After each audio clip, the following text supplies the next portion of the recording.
Welcome back to the Traders Network. I'm Michael Yorba, your host. Thanks for joining us. We're also streaming to you live on yorbamedia.com and broadcasting to you from the Dallas KFXR 1190 AM Clear Channel Studios. All right, for the next two segments, my first guest is Rose Crane, CEO, MELA Sciences, symbol MELA. Welcome to the show. Thanks for showing up, Rose. Hey, Michael. Nice to hear your voice. All right. Yeah, likewise. Okay. Tell me about your company, but first, tell me about yourself a little bit. Give our audience a flavor for who you are, what you bring to MELA Sciences, and then I definitely want to dive right into the product and talk all about that. Perfect. So I have been in the healthcare field for 32 years, and of course I started when I was 18. But okay. I've spent 20 years at Bristol-Myers Squibb with a pharmaceutical company there, left managing about $6.5 billion worth of business in what would be products that a lot of people know, Plavix, Abilify. Went on to Johnson & Johnson and then ran the the McNeil company, Again, products that people know. Tylenol, Splenda, Motrin. Ran the worldwide company, and then went on to a company called Epocrates. It's a healthcare technology company.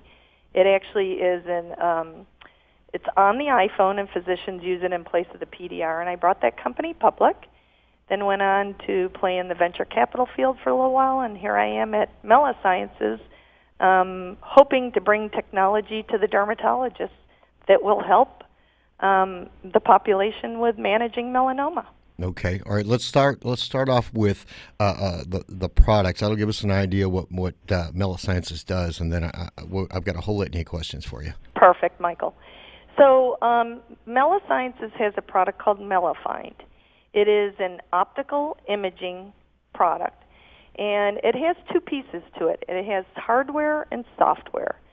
So it is approved by the FDA. It's approved with the largest database ever on lesions, melanoma and otherwise. And so what happens, I'm going to make it real simple. So if you happen to be a high-risk patient with melanoma, and that would be you have melanoma in your family, you've had a previous melanoma, you're light-skinned, blue-eyed, and you go into your dermatologist with a lesion that you are concerned about, or your dermatologist sees a lesion he or she is concerned about. This device, and it's the only optical imaging device, actually of any kind for dermatologists, they would basically scan your lesion with the optical imager. That imager, the image that comes out of there, would go into a database of ours. Now we have 10,000 lesions in the database, and they were part of how we got approved. Mm-hmm.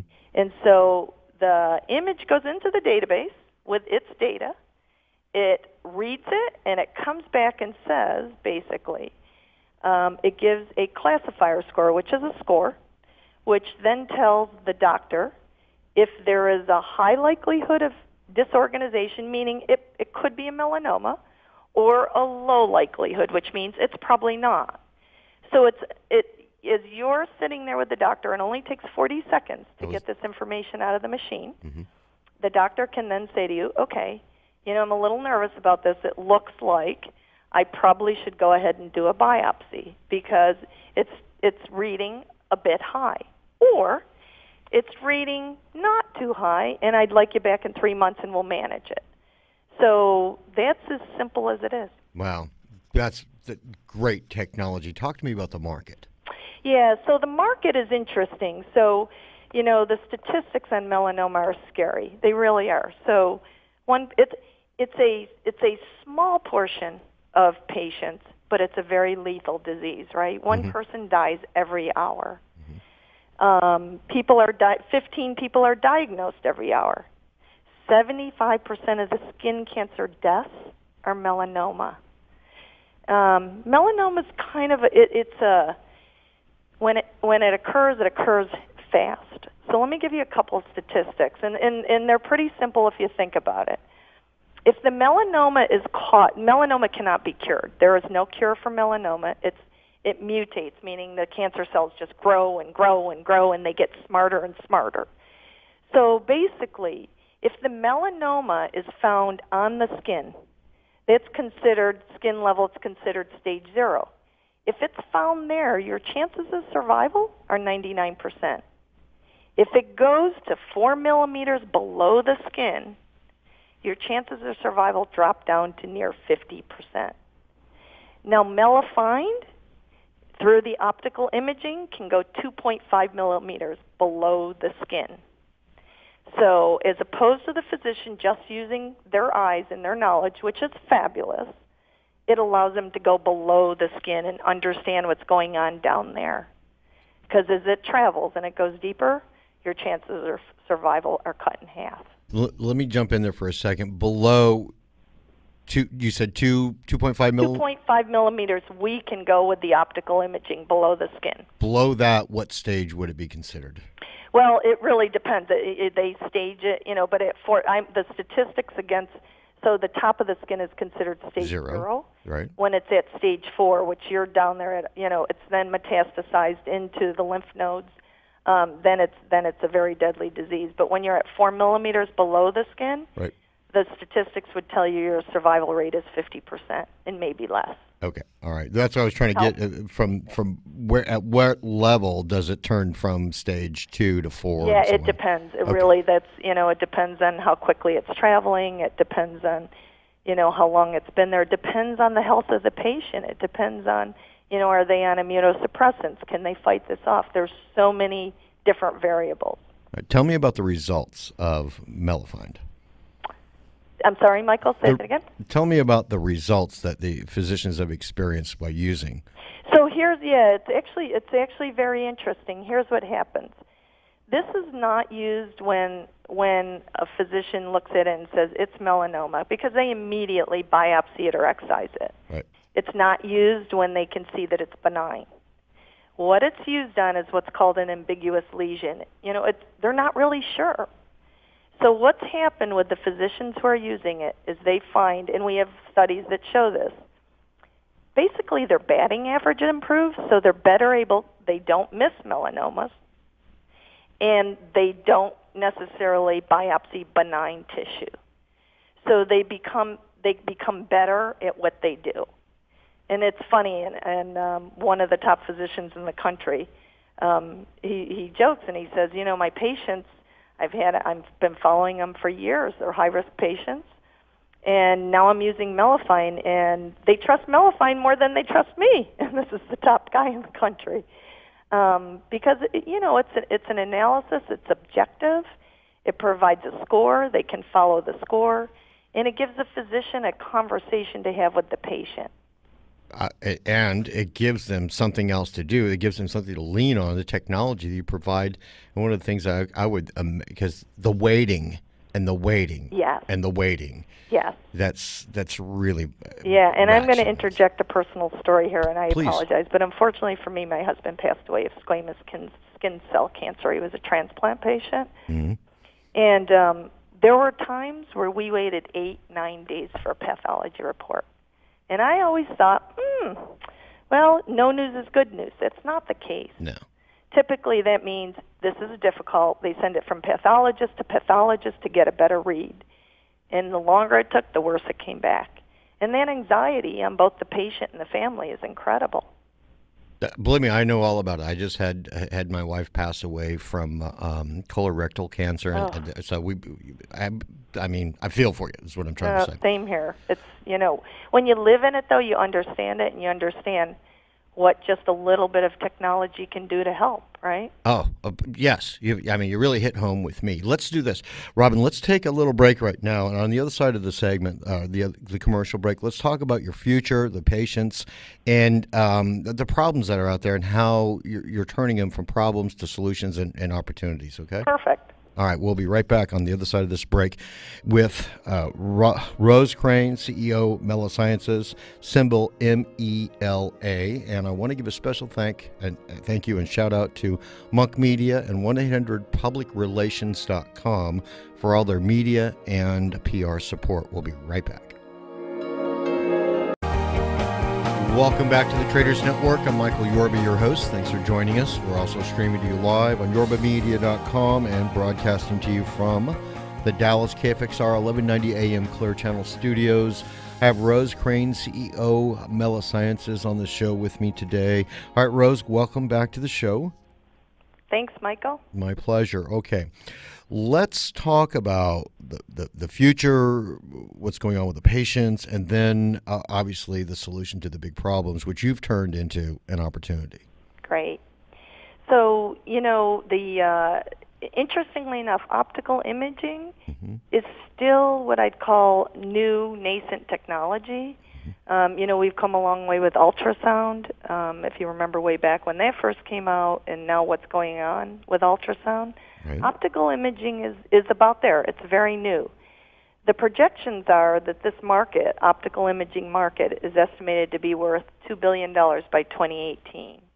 It's still in very, very early phases of development. We are the first with the dermatologists. In fact, dermatologists have no other form of imaging.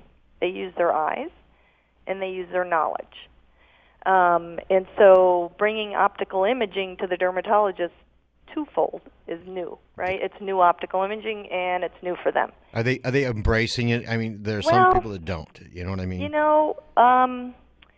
The early adopters, the younger ones who love technology, really get it. Yes. The ones who have been, and you can imagine, right? They've got history. They've got great statistics against how much melanoma they found. It's hard for them to adopt this new technology, right? They were never trained on it. So we've got a lot of work to do to really penetrate this market. It's new. When you're the first in a market, you can name them, right? First in, it's always the most difficult. A lot of market development. But as we get more and more data and more physicians use it, and we're still, again, very, very early stages, we're finding out more about the technology.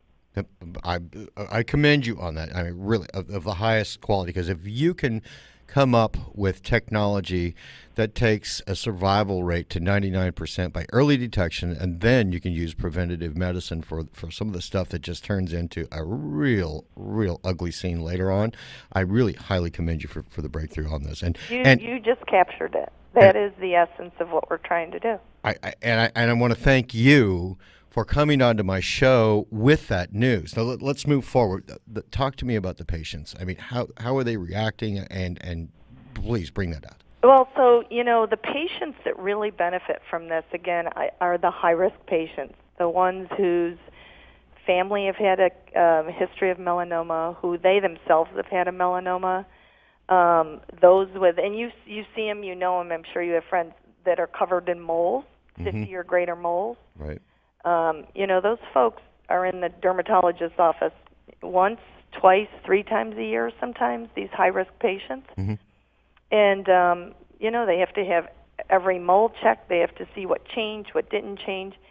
So many of the patients that are high risk know it. Those that have it in their family have it or have moles. Here's the other thing that's happening that's really, I think, quite scary. So the UVB, UVA rays from sunning and tanning beds. Right. The age of melanoma is going down, meaning younger and younger patients are being diagnosed with melanoma. As soon as you put yourself in a tanning bed, you've put yourself in a high-risk position. Without a doubt. I want to throw one other thing out, a personal story about this. There are people out there that have, and I didn't know this until I met my wife, white coat syndrome. I'm afraid, don't cut on me, don't stick me with anything. Mm-hmm. And I'm looking at your piece of equipment on your website. It doesn't look like you get stuck with anything. It looks like a little scanner like you'd see at the grocery store to me. It's exactly, it was designed to be not threatening to patients. That's exactly right. I mean, that's the wonderful thing about optical imaging. It's non-invasive, it's safe, and the patient actually accepts it better than the doctor many times. I've had friends who are at high risk, have had melanoma, and said to me, why doesn't my doctor have it? I mean, I want to know. I want the numbers, But that, too, is part of really developing this, really getting in and getting physicians to use it. It's the patients that really, really are involved know that they need to understand what's going on. Yeah, but everything you said, yes. But getting back to my point, this is a cure for white coat syndrome. If you can get them in the office and just scan it, they're like, see, that didn't even hurt. Yeah, no, great point. No, that's exactly right. You'll get a lot more doctors doing this when the patients go, oh, just like the grocery store. Okay. Yeah, no, great point. And we are really focused on getting the message out to the high-risk patients, as best as we can. Now, we have plenty of time in the rest of the segment, so we don't have to rush on anything. But the problem and the opportunity, let's bring that out. So, the problem is just what you said. This is the only cure for melanoma is catching it early. There is nothing else that can be done. And the statistics they're just startling. Here's a very startling statistic. Melanoma is the fastest growing cancer. Because of these tanning booths and is the largest cancer death in women between 25 and 30. Okay, that's a startling fact. All right. So early detection results in 99% survival. Mm-hmm. So this is it, right? Mm-hmm. This is the problem and the opportunity.